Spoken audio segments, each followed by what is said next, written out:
حضرت شیخ الاسلام بانی جامع نظامیہ رحمۃ اللہ علیہ نبی پاک صلی اللہ علیہ وسلم کی طہارت پاکیزگی کے متعلق ارشاد فرماتے ہیں۔ حضور پاک صلی اللہ علیہ وسلم کی طہارت کیا ہے؟ پیارے آقا صلی اللہ علیہ وسلم کی پاکیزگی کیا ہے؟ کس طرح اللہ تعالیٰ نے آپ کو طاہر پاک بنایا؟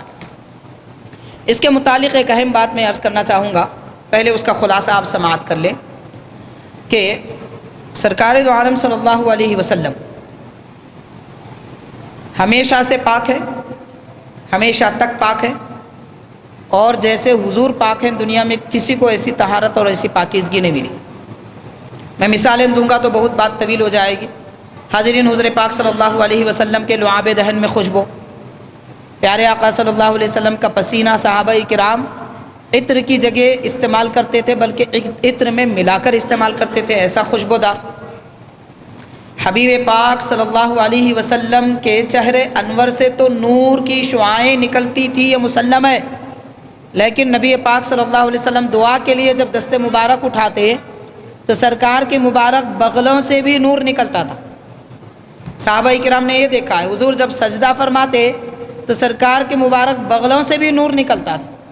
ایسی بے مثال لاجواب پاک طاہر شخصیت، ایسی شخصیت کے میل و کچیل کا نام و نشان جن کے بدن پاک پر آیا ہی نہیں۔ دنیا میں ہر انسان میلا ہوتا ہے، ایک ہمارے آقا صلی اللہ علیہ وسلم ہے کہ سرکار ہمیشہ پاک پاک پاک طاہر رہے، نہ صرف خود پاک بلکہ سرکار نے جس کو چھو لیا وہ پاک، حضور نے جن کو دیکھ لیا وہ پاک، نبی پاک صلی اللہ علیہ وسلم جس مدینے پہ قدم رکھے وہ مدینہ پاک، وہ بیماریوں کا مرکز تھا، حضور قدم مبارک رکھے تو پاک۔ حبیب پاک صلی اللہ علیہ وسلم کی شان و عظمت کی تو حاضرین، حضور اکرم صلی اللہ علیہ وسلم ایسے پاک اور ایسے پاک، حدیث پاک میں آتا ہے، خصائص کبریٰ کنز الامال اور سیرت حلبیہ سبل الہدی والرشاد، سیرت رسول پاک صلی اللہ علیہ وسلم کی کتابیں، اور امام بیہقی کی کتاب دلائل النبوہ، اور حضرت ابو نعیم اصفہانی رحمۃ اللہ علیہ کی کتاب دلائل النبوہ، ایسی کئی ایک حدیث پاک کی بھی کتابیں ہیں جن میں یہ احادیث باضابطہ ہمیں ملتی ہیں۔ امام سیوطی رحمۃ اللہ علیہ نے بھی حدیثیں نقل فرمائی اس بات پر۔ حضرت سیدہ آمنہ رضی اللہ تعالیٰ عنہ پیارے آقا صلی اللہ علیہ وسلم کی والدہ معظمہ مطہرہ طاہرہ پاک، آپ فرماتی ہیں کہ میرے لخت جگر جب میرے بطن سے، میرے جسم پاک سے باہر تشریف لائے، بطن مبارک سے جب باہر تشریف لائے تو فرماتی ہیں کہ میں نے دیکھا حضور پاک صلی اللہ علیہ وسلم کے جسم مبارک پر جیسے بچے پیدا ہوتے ہیں تو ان کے جسم پر دھبے ہوتے ہیں، آلائشیں ہوتی ہیں، اور کسی بھی قسم کی کوئی چیز پائی جاتی ہے۔ حضرت آمنہ رضی اللہ عنہ فرماتی ہیں کہ نبی پاک صلی اللہ علیہ وسلم جب تشریف لائے تو حضور پاک صلی اللہ علیہ وسلم کا جسم پاک تھا، کسی قسم کی کوئی آلائش نہیں تھی، ایسا کہ غسل دے کر پیدا کیے گئے۔ دنیا میں لوگ آنے کے بعد میں انہیں دھویا دھلایا جاتا ہے، سرکار دو عالم صلی اللہ علیہ وسلم پیدا ہی ہوئے ہیں پاک،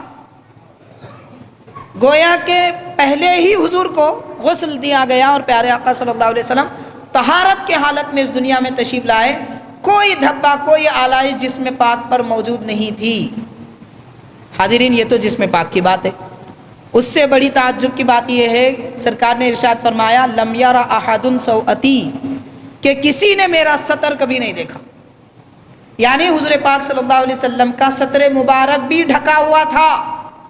حضور جب ولادت آپ کی ہوئی، تشریف لائے دنیا میں پیدا ہونے والے بے لباس پیدا ہوتے ہیں، سرکار تشریف بھی لائے تو لباس کی حالت میں، خواہ وہ لباس نورانی ہو، خواہ وہ لباس جسدی ہو جسمانی ہو، لیکن لباس کے ساتھ میں حضور تشریف لائے، پردوں میں حضور تشریف لائے، یہ کیفیت نبی پاک صلی اللہ علیہ وسلم کی۔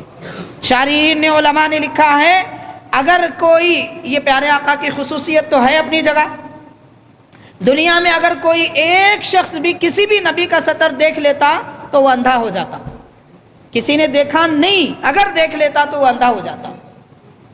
تو ایسی طہارت و نظافت اور نفاست و عمدگی کے ساتھ حبیب پاک صلی اللہ علیہ وسلم اس دنیا میں تشریف لائے۔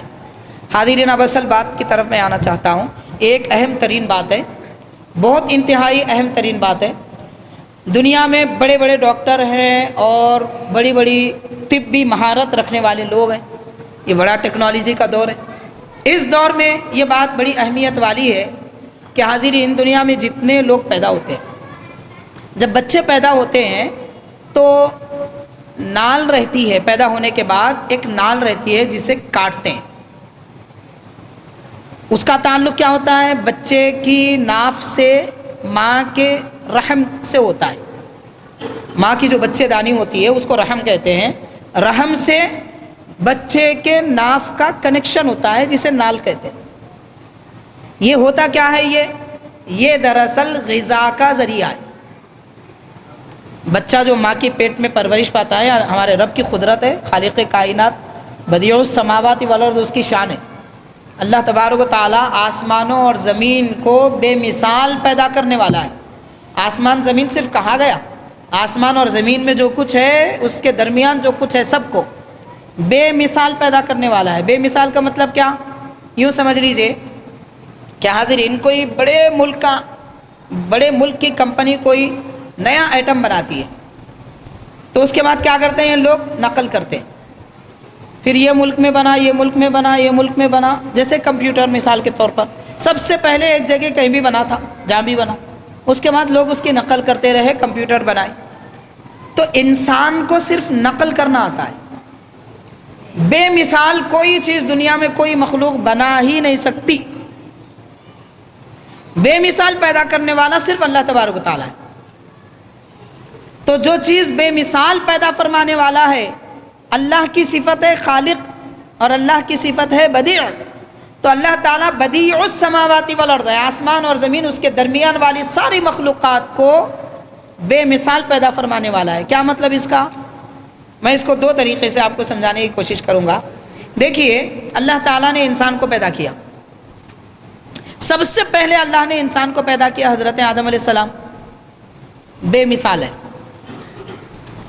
آدم علیہ السلام کو رب نے جیسا بنایا کوئی نہیں بنا سکتا۔ پھر اللہ تعالیٰ نے حضرت آدم علیہ السلام سے حوا علیہ السلام کو پیدا کیا، ان کی بائیں پھسلی سے۔ سیدھی پھسلی میں جتنے ہڈیاں ہوتے ہیں، بائیں پھسلی میں ایک کم ہوتی ہے ہر آدمی کے، گن لیجیے آپ۔ سیدھی پھسلی میں جتنی ہڈیاں ہیں، بائیں میں ایک کم ہوتی ہے، اس لیے کہ ہر مرد سے ایک عورت پیدا ہوتی ہے، وہ بائیں پھسلی سے پیدا ہوتی ہے۔ تو ہر شوہر کی بیوی، خواہ ایک ہو یا دو، اسی کی پھسلی سے پیدا ہوتے ہیں۔ تو اس لیے ایک پھسلی کم ہوتی ہے۔ تو اللہ تعالیٰ نے حضرت آدم علیہ السلام جب آرام فرما رہے تھے، حوا علیہ السلام کو پیدا کیا آپ کی پھسلی سے۔ حضرت حوا علیہ السلام کو بھی رب نے بے مثال بنایا، بے مثال یعنی کوئی صورت یا آئیڈیل نہیں، اس کے بغیر بنایا۔ ایسے ہی اللہ تعالیٰ نے حضرت عیسیٰ علیہ السلام کو بے مثال بنایا۔ حضرت عیسیٰ علیہ السلام نہ والد سے آئے، والد کے بغیر کسی کا وجود نہیں ہے۔ ساری دنیا میں جتنے لوگ پیدا ہوتے ہیں، مرد اور عورت سے ہوتے ہیں۔ اللہ تعالیٰ نے حضرت عیسیٰ علیہ السلام کو بے باپ بنایا، بے مثال ہے۔ اور اللہ تعالیٰ نے آدم علیہ السلام کو والدہ یعنی ماں باپ کے بغیر بنایا، بے مثال ہے۔ اللہ نے حوا علیہ السلام کو عورت کے بغیر بنایا، عیسیٰ علیہ السلام کو مرد کے بغیر بنایا، حوا علیہ السلام کو عورت کے بغیر بنایا۔ یہ سب رب کی قدرت ہے۔ یہ تو بڑی باتیں ہیں، رہنے دیجئے۔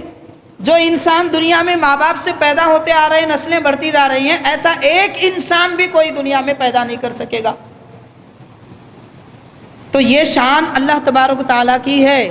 خالق کائنات جب ماں کے پیٹ میں بچوں کو پیدا فرماتا ہے تو ان کے غذا کا ذریعہ رکھا۔ تو غذا کا ذریعہ کیا ہے؟ وہی وہ ایک نال جو بچے کی ناف سے ماں کے رحم سے ملی ہوئی ہے، جس کا کنیکشن ہے، اس کے ذریعے پیٹ میں، ماں کے پیٹ میں 9 مہینے غذا ملتی ہے۔ کس شکل میں غذا ملتی ہے؟ اب بڑے بڑے اطباء، ڈاکٹر وغیرہ سب کہتے ہیں کہ یہ بھی ایک فطرت انسانی ہے، انسان کی فطرت ہے کہ مرد حضرات کو کسی قسم کی ناپاکی کے راستے ہیں، کسی وجہ سے مرد ناپاک ہوتے ہیں اور کسی دوسری وجہ سے عورتیں ناپاک ہوتی ہیں۔ تو عورتوں کے ناپاک ہونے کی وجہ کیا ہے؟ مہینے میں ایک مرتبہ، کم از کم 3 دن، زیادہ سے زیادہ 10 دن ان پر ایک حالت طاری ہوتی ہے، تو وہ حالت ان کی ناپاکی کی حالت ہوتی ہے، جس کو حیض کہتے ہیں، ماہواری وغیرہ کہتے ہیں، جو بھی ہے۔ تو حاضرین، جب بچہ ماں کی پیٹ میں پرورش پانے لگتا ہے، رحم ٹھہر جاتا ہے، تو یہ جو ماہواری ہے وہ رک جاتی ہے۔ پوری فطرت ہے، پوری دنیا کی خواتین کی فطرت ہے، اللہ نے بنایا ایسا ہے، تو ماہواری رک جاتی ہے۔ کیوں رکتی ہے؟ تو طبیب ڈاکٹر یہ کہتے ہیں کہ جو بچہ پرورش پا رہا ہے، میری بات غور سے سنیں، اس کے بعد میں اہم بات عرض کرنے والا ہوں۔ شیخ الاسلام بانی جامع نظامیہ رحمۃ اللہ علیہ ایک شخصیت ہے جنہوں نے اس پر نکتہ آفرینی فرمائی ہے، سرکار کی عظمت کو ایسے واضح فرمایا، ماشاءاللہ۔ تو حاضرین، جب بچہ ماں کی پیٹ میں پرورش پاتا ہے تو اسے غذا ماں کا خون نکلنے سے روک کر بچے کی غذا بنائی جاتی ہے۔ جو ہمیشہ جاری ہونے والا وہ خون ہوتا ہے اسے روک دیا جاتا ہے، قدرت نے یہ نظام بنایا، اور وہی چیز بچے کی غذا کا ذریعہ بنتی ہے۔ اب اگر ہم سیدھے انداز میں اگر کہیں گے تو خون ناپاک، تو ناپاک غذا ماں کے پیٹ میں بچے کی پرورش کا ذریعہ بنی۔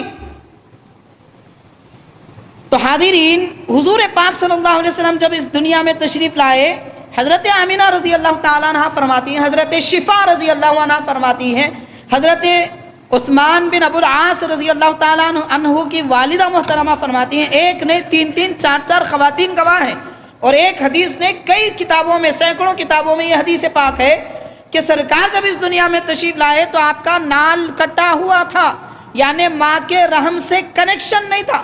اللہ تعالیٰ نے آپ کی پرورش بھی ماں کے پیٹ میں ایسی فرمائی کہ دنیا میں کسی ایک بچے کی بھی ویسی پرورش رب نے نہیں کی جیسا کہ حضور پاک صلی اللہ علیہ وسلم کی پرورش رب نے اپنے محبوب کی پرورش ان کی ماں کی پیٹ میں فرمائی۔ تو میرے نبی، رب گویا کہ اپنی قدرت سے اللہ تعالیٰ فرما رہا ہے، میرے نبی کی پرورش بھی ہم ماں کے پیٹ میں غذا بھی دیتے ہیں تو پاک دیتے ہیں، اس کو ذریعہ ہی نہیں بنایا گیا۔ اچھا، یہ بھی ہو سکتا ہے کہ اللہ ذریعہ نہ بنائے، ذریعہ نہ بنائے، رب کی قدرت سے کیا بعید ہے، مگر کنیکشن باقی رکھے۔ دنیا کو کیسے پتا چلے؟ اللہ اپنی قدرت اور نبی کی پرورش کرنے کا نرالا انداز، وہ بے مثال انداز، خالق کائنات نے جو پرورش پیارے آقا کی فرمائی، دنیا والوں کو بھی بتانا چاہتا ہے تاکہ لوگوں سمجھ لو میں نے میرے نبی کو پیدا بھی تمہارے جیسا نہیں کیا، اور تم کون ہو جو کہتے ہو کہ حضور ہمارے جیسے ہیں؟ اللہ نے پرورش بھی ماں کے پیٹ میں حضور کی، ماں کے پیٹ میں نبی پاک صلی اللہ علیہ وسلم کی پرورش بھی اللہ تبارک و تعالیٰ نے عام انسانوں کے جیسی نہیں کی بلکہ نرالے انداز میں۔ اب اس کو کیسے سمجھیں؟ کیسے ہو سکتا بھائی؟ اب انسان کی عقل میں نہیں آتی۔ تو حاضرین، حضرت شیخ الاسلام بانی جامع نظامیہ رحمۃ اللہ علیہ اس کو ایک اچھے انداز سے یہ سمجھا رہے ہیں۔ میں عبارت پڑھوں گا، سمجھ میں آئے نہ آئے، کم از کم عبارت محفوظ تو رہ جائے گی، کچھ سمجھ میں آئے گا، لیکن خلاصہ جو بات حضرت نے فرمایا وہ میں نے آپ کے گوشے گزار کیا ہے۔ تو حاضرین، خالق کائنات نبی پاک رحمۃ للعالمین صلی اللہ علیہ وسلم کی پرورش اس نرالے انداز میں فرمایا۔ حضرت کی عبارت ہم پڑھتے ہیں۔ حضرت یہ فرماتے ہیں کہ جو حصہ زچے کے ساتھ علاقہ رکھتا ہے، تعلق رکھتا ہے، وہ اسفنج کی طرح خانہ دار بناوٹ کا ہے، یعنی ماں کے پیٹ میں جو رحم ہوتی ہے، جھلی ہوتی ہے، وہ اسپنج کی طرح ہوتی ہے، جتنا کھینچے اتنی بڑھ جاتی ہے، جتنا چھوڑے اتنی کم ہو جاتی ہے۔ حضرت فرما رہے ہیں شیخ الاسلام بانی جامع رحمۃ اللہ علیہ، یہ بات 150 سال پہلے آپ نے لکھی ہے، اس دور کی تحقیقات کی بات نہیں ہے۔ 150 سال پہلے ایسی تحقیقات بھی عام نہیں تھی، اس دور میں شیخ الاسلام یہ تحقیق فرما رہے ہیں۔ اور اس کے بعد فرماتے ہیں کہ اس میں شرائین بھرے ہوئے ہوتے ہیں، اس میں جو رگیں وغیرہ ہوتی ہیں وہ بیان فرما رہے ہیں، اور جو حصہ جنین سے متعلق ہے وہ ناف کی رگوں اور شریانوں کی شاخوں سے بن گیا ہے۔ جو بات میں نے خلاصے کے طور پہ کی ہے، حضرت اس کو بیان فرما رہے ہیں مہذب انداز میں۔ نال ایک رسی کی سی چیز ہے، جس نال کا ذکر کیا گیا ایک رسی کی طرح ہے، چونکہ جنین اور آمل کے درمیان پھیلنے والی رگ اور شریانوں سے بنی ہے، اور یہ اکثر آمل کے بیچوں بیچ سے اگنی شروع ہو کر جنین کے ناف پر جا کر تمام ہوتی ہے۔ تو حضرت یہ فرمانا چاہتے ہیں کہ اس کے درمیان میں جو تعلق ہے وہ تعلق بھی اللہ تعالیٰ نے کاٹ دیا، تاکہ حضور پاک صلی اللہ علیہ وسلم کی پرورش اس انداز سے ہو کہ جیسے عام انسانوں کی پرورش ناپاک خون سے ہوتی ہے، پیارے آقا صلی اللہ علیہ وسلم کے متعلق اس کو بھی منقطع کر دیا گیا۔ پھر اللہ نے کیسے پرورش فرمائی، اس کا جواب ہمیں بخاری کی وہ حدیث سے ملتا ہے۔ اب ہو سکتا ہے حضرت فرما رہے ہیں آگے شیخ الاسلام رحمۃ اللہ علیہ، اس کا خلاصہ میں عرض کر رہا ہوں کہ ہمارے دل میں یہ ذہن میں بات آئے کہ بھئی کیسے پرورش ہو سکتی ہے، کیونکہ ماں کا پیٹ خود ایک اندر والا حصہ ہے، پھر اس میں جنین وہ بھی ایک اندر کا حصہ ہے، اس میں سانس کیسے لے سکتے ہیں؟ نال اگر کٹی ہوئی ہے تو سانس کیسے لے سکتے ہیں؟ ہماری عقل میں نہیں آتا۔ تو حاضرین، سب سے پہلے ہمیں یہ یاد رکھنا چاہیے کہ ہم عقل پہ ایمان نہیں لائے، ہمارا ایمان عقل پہ نہیں ہے، ہمارا ایمان اللہ تعالیٰ اس کے نبی پر ہے، ہمارا ایمان قرآن اور حدیث پر ہے۔ تو قرآن اور حدیث کہہ رہا ہے کہ اللہ نے نبی کو پاک بنایا، اور حدیث یہ کہہ رہی ہے کہ حضور جب دنیا میں تشریف لائے تو آپ کا نالے پاک کٹا ہوا تھا۔ جب یہ سب موجود ہے ہمارے سامنے تو ہم عقل پہ نہیں جائیں گے، پھر سمجھیں گے کیسے؟ اس طریقے سے سمجھیں گے۔ صحیح بخاری کی حدیث ہے کہ پیارے آقا صلی اللہ علیہ وسلم کو دیکھ کر صحابہ کرام یہ طے کر لیے، جماعتیں بن گئی 3 صحابہ کرام کی۔ بعض صحابہ کرام نے کہا کہ حضور رات بھر عبادت کرتے ہیں، یہ تو اللہ کے نبی ہیں، اللہ تعالیٰ نے آپ کو بڑی بشارتیں عطا فرمائی، مقامات عالیہ عطا فرمائے، حضور نبی ہو کر جب اتنی رات عبادت کر رہے ہیں۔ چند صحابہ کرام نے یہ طے کر لیا کہ آج کے بعد ہم سوئیں گے نہیں، رات بھر عبادت کریں گے۔ پھر بعض صحابہ کرام کہنے لگے کہ نبی پاک صلی اللہ علیہ وسلم ایک دن تک روزہ رکھتے ہیں بغیر افطار کے، اس کو صوم وصال کہتے ہیں، بغیر افطار کے حضور روزہ رکھتے تھے۔ تو یہ دیکھ کر صحابہ کرام نے یہ عرض کیا کہ ہم کم از کم افطار کے ساتھ تو روزہ مسلسل رکھیں گے۔ بعض حضرات نے کہا کہ ہم افطار نہیں کریں گے، صوم وصال رکھیں گے۔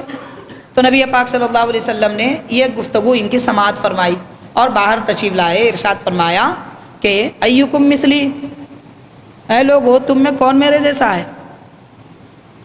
تم میں کون میرے جیسا ہے؟ اللہ نے مجھے پاک ایسا فرمایا، پیدا ایسا فرمایا، سب کی پرورش ایسی ہوتی ہے، میری علیحدہ ہوئی، سب بے لباس پیدا ہوتے ہیں، میں لباس اور پردوں میں پیدا ہوا۔